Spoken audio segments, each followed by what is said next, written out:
Sam Armstrong is still with me. I mean, this China spy story, this may turn out to be, well, some people are predicting this could be the end of Keir Starmer. Well, and absolutely every reason it should be. Can you imagine if the shoe was on the other foot? It was a Conservative Prime Minister that interfered with independent lawyers, something Keir Starmer is always very keen to say should never occur, interfered to stop a trial on the basis of, they thought, financial or trade benefits.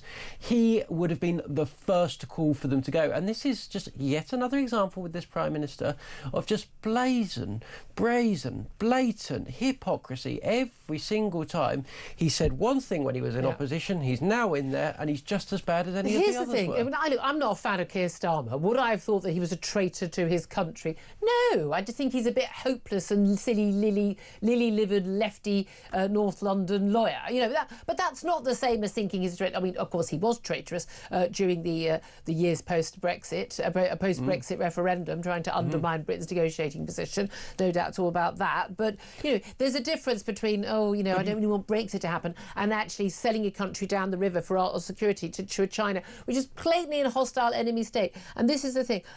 I sort of almost can't get my head around them doing it, but I'm just as worried about, George Osborne when he was Chancellor, and David Cameron. They were just absolutely... And Boris Johnson taking any Chinese money. No, they're not putting it into their back pockets, but they don't half benefit to some of the jobs they get later. Our universities sold down the river. So much of the capital city of this country sold to the Chinese. So many businesses. We're about to let them have us... I mean, they've got a massive input into our energy, into so many different areas. This is dangerous. This is a country we may well be at war with in the next 10 years. This is like doing deals and doing favours for Nazi Germany at this point. I'm not making silly comparisons. I'm saying, it's pretty inevitable there will be a clash of these two Western civilization and China. There's not a single person who's got a clue what's going on in the world who doesn't think that's going to happen. Why on earth would we be, quite literally, for want of a better expression, kowtowing to the Chinese on this? And that is the thing that really worries me. Why would they do that? Why are they doing that? Well, I think the Brexit comparison is interesting because Keir Starmer is always someone who has placed his own fringe, bizarre, in my view, misguided political ideals above the interests of our country. He was so prepared to stop, so determined to stop Brexit that he was prepared to go and undermine the UK's position in getting a deal with the foreign government.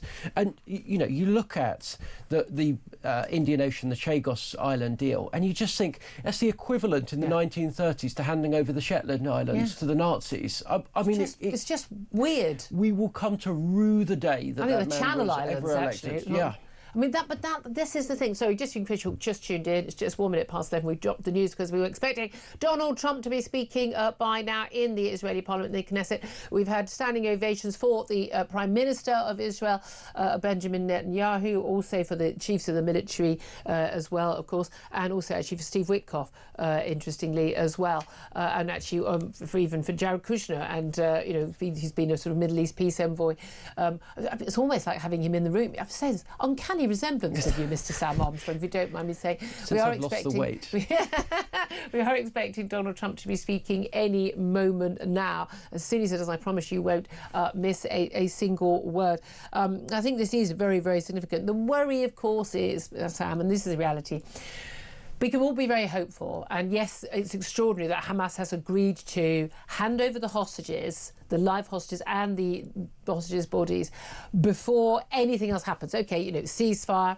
Israel have gone back. They're still holding a large part of the Gaza land. But to hand over those hostages in one go, when that was kind of their bargaining chip. Yeah. And it was the thing that justified, in my view, any action by Netanyahu and the Israeli forces, not that they did any action. We have seen the extraordinary footage of people returning to what were their homes across Gaza, and it is devastation. I mean, devastation. Now, look, I was on the Gaza border a few weeks ago. There are 100%. There are lots of buildings still standing. It's nonsense. So where there has been fighting, where, for instance, the Hamas were booby trapping buildings, and the IDF had no choice but to basically blow the whole building up. By the way, long after people had left the country. If you look at that level of devastation, you look at footage of Dresden during the Second World War, Mosul more recently.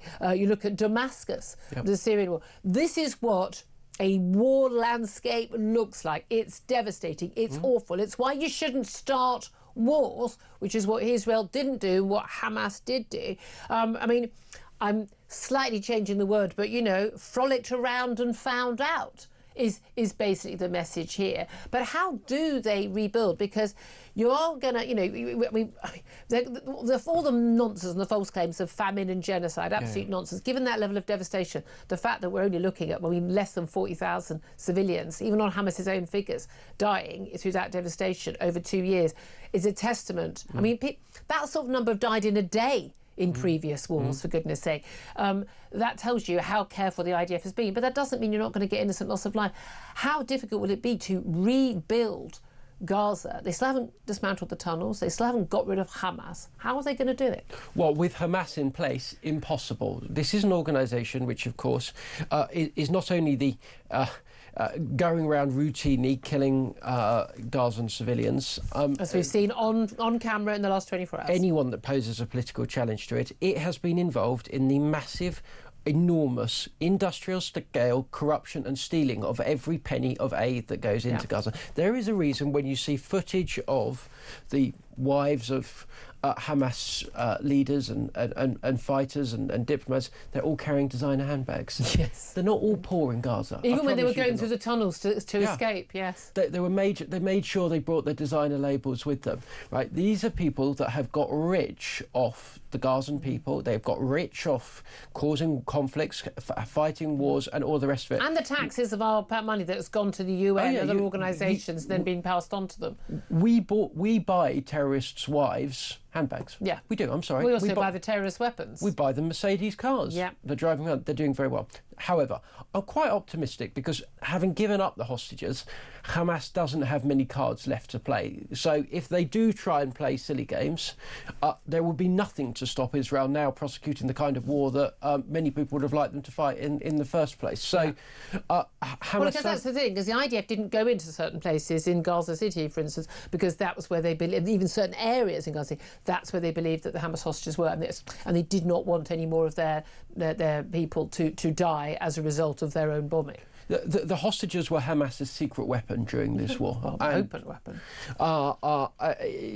Now that that's gone, hopefully, the Palestinian Authority, which is also a corrupt organisation, by the way, they can come in. I don't want to inflict on the Gazan people one suggestion, which was Tony Blair to come and rule the place.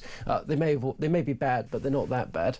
But look, there is going to be massive amounts of aid. And look, by the way, to all these protesters that have spent their entire time carping on and bleating on about we must do this, we must do that. Right, well, now reach into your own pocket, send some money. If you care about the Palestinian people, I'm sure we can find the link. You can donate the money to them. Go and get on with it. I get fed up with people saying, we need to do this, we need to do that. Well, if you need to do it, reach into your pocket and do it. But absolutely, and again, can you guarantee the money doesn't go to the men with the guns? At the end of the day, it is power, it is guns, it is the ability and the willingness to be brutal that will be deciding who runs Gaza. We are expecting we really are still expecting the US president to be speaking. He's getting a lot of applause. He is getting a lot of applause, but there's a lot of applause for a lot of other key people who played key roles. I mean, there've been amazing footage today of those Israeli live hostages being released. Bearing in mind today, there will also be terrible sadness of the families who are going to get back their dead children, their dead husbands, their dead sons, and some of whom have held out hope until today, and they will have learned today, amongst all of this joy, they will have learned that their plight is to face grief, and how awful for them. Yeah, it is absolutely extraordinary, and I find it amazing that with the announcement of this deal, and certainly the agreement of Phase 1 last week, that how many of the people who claim that they care desperately about Gazan civilians, how they wanted a ceasefire, the end the genocide that isn't happening, get the aid in, so none of that could happen without the release of these hostages, and they claim that these poor civilians, they haven't had an election for 20 years. It's not their their fault. Hamas are in charge. Well, OK, so you want Hamas gone too, right? So here's a deal that delivers all of that. No one required to leave. No, if you do leave, you can come back again. Loads in aid, rebuild.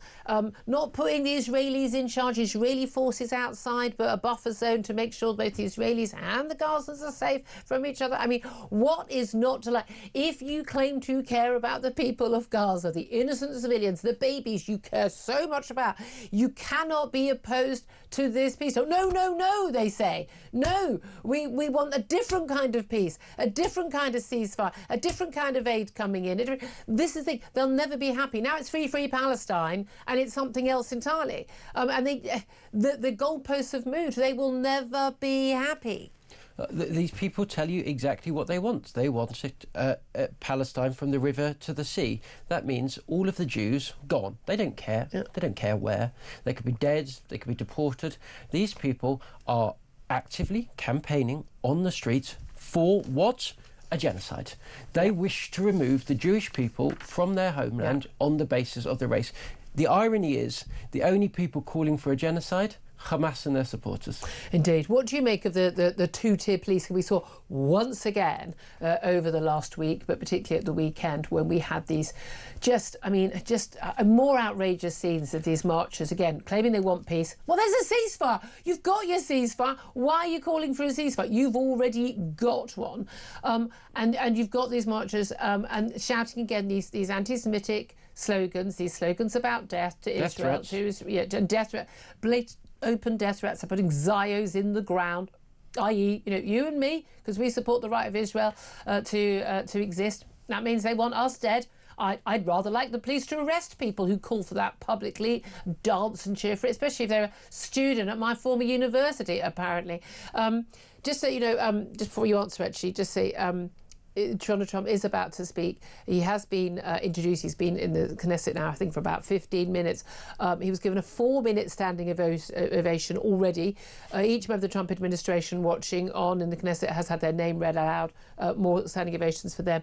And the US president has been introduced as the best friend Israel has ever had in the White House. He's alongside Israeli President Isaac Herzog and also the Speaker of the House, Amir Ohana. And that is going on. We're going to be hearing from Donald Trump. I have to think, having seen Donald Trump in action over a number of years, Sam, my guess is Donald Trump, although he's getting a lot of love in the room, will get bored soon and will want to get on and give his speech. Because it is interesting, Israel, we've got on the beach in Tel Aviv, we've got, people have made signs thanking him. Yeah. Apparently every high-rise building has got signs. Yeah. Cheers in Hostages Square. He is getting a lot of love in Israel from people who know how crucial a role. I wonder if Keir Starmer went to visit, I wonder what reaction he'd get. Who? Sorry, who? Let me look him up. Keir Starmer. Who? Where is he? What's he? I don't think the people of Israel, I don't think people of Gaza would recognise Keir Starmer. The only people that recognise him are his mates, the Hamas. They're over there in Qatar, down in the tunnels, because he rewarded them. Why did he reward them? In order to suck up to voters that he fears are going to abandon him at the next election. Yeah.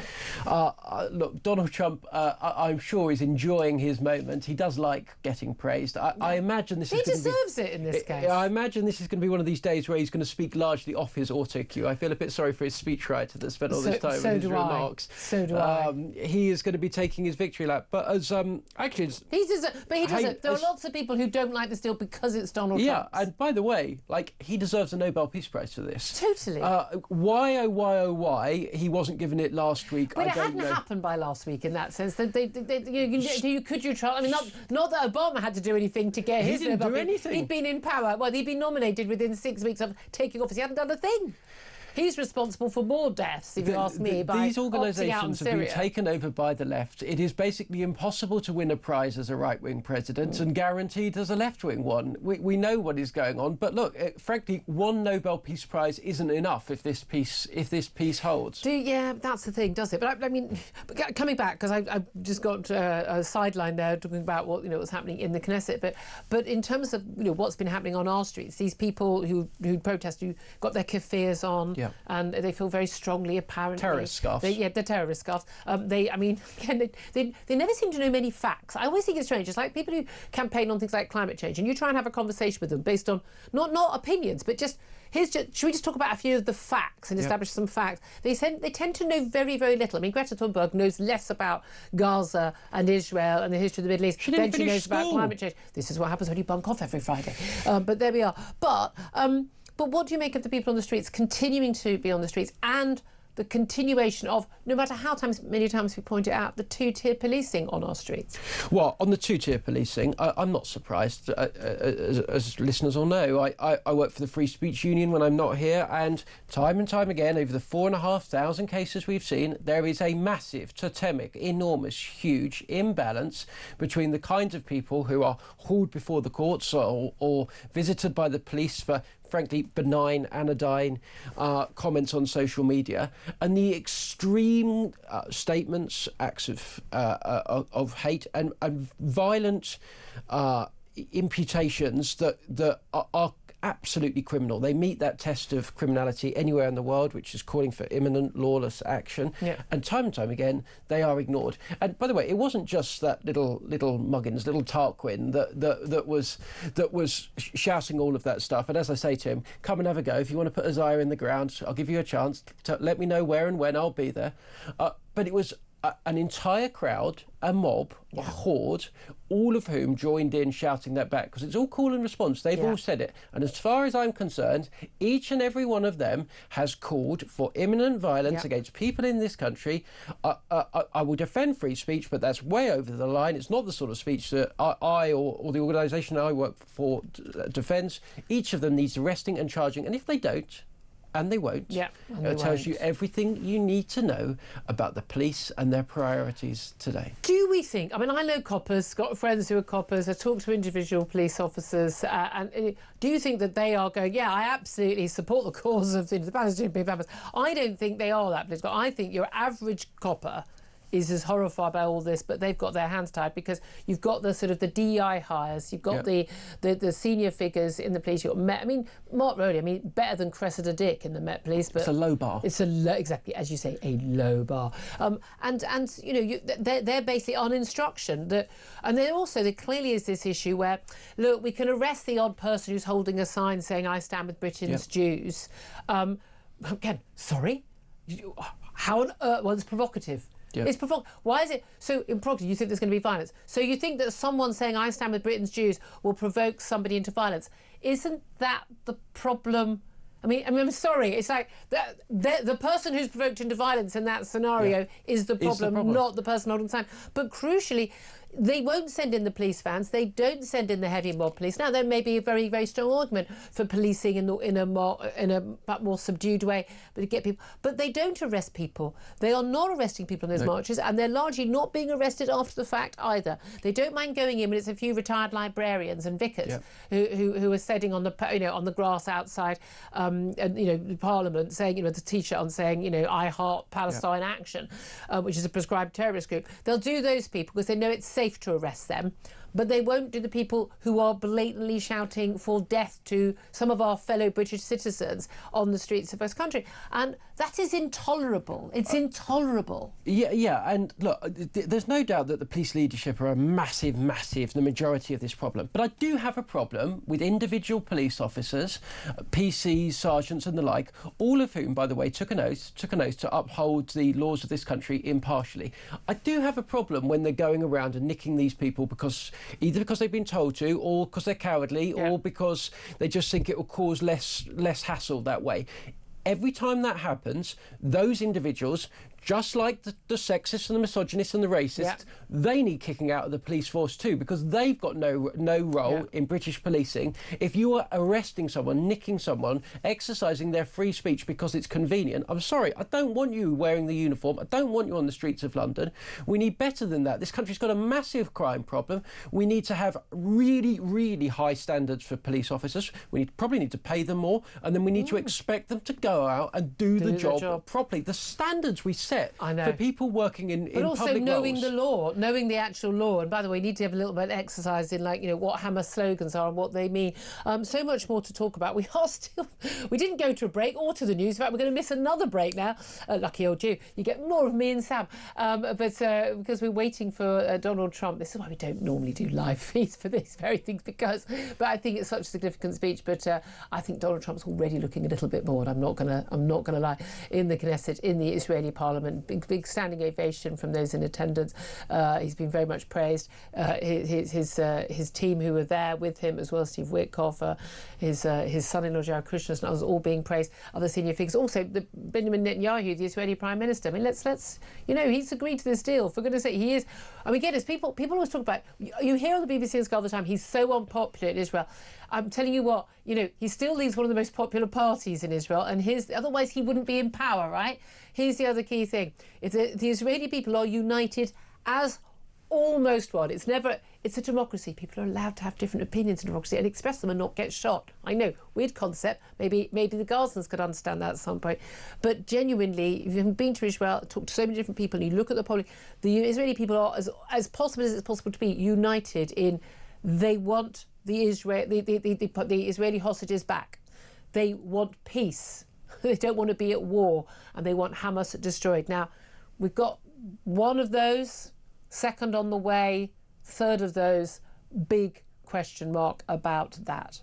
But just going back to Benjamin Netanyahu, we were told again and again by experts, foreign policy figures, diplomats, retired this, that, whoever, on the BBC, remember, these are the smart people, these are the people you've got to listen to, these are the only people that are worth trusting. We were told again and again, Benjamin Netanyahu will never allow a deal to be done. Why? Because, he's got this trial going on where he's facing charges and they can't do it. Well, it's the war and it's his own interest, and he's just stoking the war in order to get re-elected. Right. Firstly, he's done the deal, right? He's done the deal. Secondly, Benjamin Netanyahu has never been as popular today. There hasn't been a poll done, but I can tell you, if you did it, he wouldn't be. Has never been as popular as he is today. He has achieved the objectives, we hope, of everything that the Israeli people wanted: to get the hostages back, to remove Hamas, to ensure that they are not rewarded for conducting an appalling act of terror that, just a reminder for those that are still slow, started all of this off in the first instance. Everything that is poisoned the mainstream debate in this country about what is going on here. Everything you were told was not true. It was baloney. It was balderdash, and it's shame on the journalists that allowed it to be told. Shame on them, because a lot of them knew better. Oh well, they do know better. I have to say, apparently, every time we speak, I mean, certainly, I don't know if you're getting your checks from Israel or not, but I'm being told constantly. It's the latest thing that I'm getting. It starts with 7,000 shekels that you're getting. The Israeli currency. Every time I post a tweet, apparently I'm getting. I mean, genuinely, I am absolutely rolling it now, if that is the case. But I think, as I said last week, I'm hoping for better things at the Christmas party this year. Well, yes, exactly. You're on very dodgy ground here. The thing is that it alternates, because the little memes I get sent, which is just the classic sort of anti-Semitic stuff. It's basically, it is blatant. You cannot possibly be speaking up for Israel, only democratic state in the Middle East, our ally, who've been a victim of a terrible atrocity. You cannot possibly be speaking up for them unless you're being paid to do so, because it must be evil and terrible otherwise. So 7,000 shekels, this is the thing that bothers me, because when I do send my invoice, obviously, what I love is me saying this lot, they won't even get it, it's sarcasm. No. When I do send my invoice, 7,000 shekels, right? Is it 7,000 shekels, or, as many are claiming, £7,000? Well, that would be great, but because 7,000 shekels is only worth £1,604, right? And it's only worth $2,138. So ideally, I'd be wanting it in dollars, wouldn't I? So shall I send my invoice in dollars? I mean, because this is what is being claimed. Well, invoice in Bitcoin, maybe. I mean, this is the thing, isn't it? This is the madness that we're getting, that anyone who says, well, let's face it, we debate facts, we talk about facts. For me, I support Israel. And I'm wearing my hostage, I'm wearing the colours of the Israeli flag right now. I support Israel because they've been the victim of a terrible, terrible atrocity, and we should be on their side. And their conduct of the totally justified war, some of the most totally justified war in history, has been to get their own people back held hostage. Hamas could have given them back any day of the week since October the 7th, 2023. There's some nonsense. There was a deal on the table on the 8th of October. What a load of abject nonsense. The Israeli forces have caused deaths in Hamas. In Gaza, of course they have, but that's because Hamas started a war and basically often forbade people from leaving their buildings. When the IDF sent warnings, they literally send mobile phone messages. They're in control of those towers. They send leaflets. Yeah. They issue say you've got hours to get out. They don't give like a minute's warning. They want people out. People are told to leave, and then Israel gets attacked because people leave Gaza City so that they can then go in and defeat Hamas. Hamas build the London Underground's worth of tunnels using billions in aid sent supposedly for the Gazan people. They spend 20 years building those tunnels. Enough tunnels, by the way, for every single member of public or every single civilian in those areas to be hidden and safe from those bombs. Do they let the civilians in? No. What they want is for babies and children and women to be killed, and they want to then put that out in their propaganda. You have never, ever once seen any films of the following things. A Hamas fighter, a man, being treated in hospital, or his body being carried with his gun beside him, because Hamas don't allow that image to go out. And B, you have never actually seen images of famine. No, you've seen some kids who were ill. And let's just get this right, because this whole war has been like playing whack-a-mole with lie after lie after lie. Yeah. That kid that had his image disgracefully splashed across international newspapers, we were told, is the victim of a famine. In fact, he was receiving medical treatment in Italy for 2 months for a long-standing health problem that he had, which is developmental problems. Now, that child, I have nothing but sympathy for and compassion for, like many children born with congenital problems. And I'm quite a big issue in a place where they have higher rates of cousin marriage, by the way. Quite. And I've got nothing but admiration for the doctors that were treating him. But to exploit an image of that baby in order to tell a lie about a conflict going on hundreds or thousands of miles away from that was disgusting. And there are newspapers in this country that put that image on the front page that have absolutely categorically failed to adequately apologise for being a useful idiot, and they were useful idiots, in the lies of a terrorist group that is going around murdering, raping, killing anyone that it can get his hands on. Shame on them, and shame on everybody that doesn't put their hands up and just say, indeed. I mean, the latest claims is this supposed journalist, in inverted commas. I don't want journalists killed in war. They should be protected. Some journalists, we're told some 200, I think, journalists, but about 100 of them, very questionable credentials, and they're basically working for Hamas. But journalist Saleh al-Jafrawi, I'm sure I mispronounced that, he has been killed. We're told by the Israelis on the last day that this man has been all over the TV in the Middle East, all over the place. Very, very famous name. The interesting thing is, of course, he's also been, not just as a journalist, posing and always somehow at the heart of things. Incredible access this journalist got, but he's also been seen, being a father mourning his child. He's been working as an aid worker. He's been a doctor. I mean, the man he's like Mr. Ben. He's literally like, remember Mr. Ben when we were kids? And he's like, he just puts another outfit on. Oh, look, I come out of the dressing room of the shop and look who I am today. Mr. Ben, I mean, he literally, that's how old I am. He literally is, is a caricature of he's a joke. It's a joke. He also, it is thought, actually was probably killed by one of the other clans, one of the other militia. Lots of anger towards this man who'd been protected by Hamas until this point, because he is alleged to have helped to lead fundraising, some $10 million or something, for a hospital, and then basically siphoned off a load of the cash for himself. Oh, surprise. I know, it's all very, very shocking. But the latest lie is that Israel killed him. Yeah, and look, I mean, honestly, they've all, Hollywood casting agents should head to Gaza and get in there, because they've all had these careers as extras. Everyone in Hamas does different stuff. And we saw, you're the son of the Deputy Agriculture Minister. Yeah. Good news. The BBC would like you to present a totally impartial documentary. And pay you for it. Into what's going on around you. Right. Benjamin Netanyahu is now addressing the Parliament, addressing Donald Trump in the Israeli Parliament, the Knesset, So we're going to take a very brief break, hopefully that not missing any words from Donald Trump. So do stay tuned.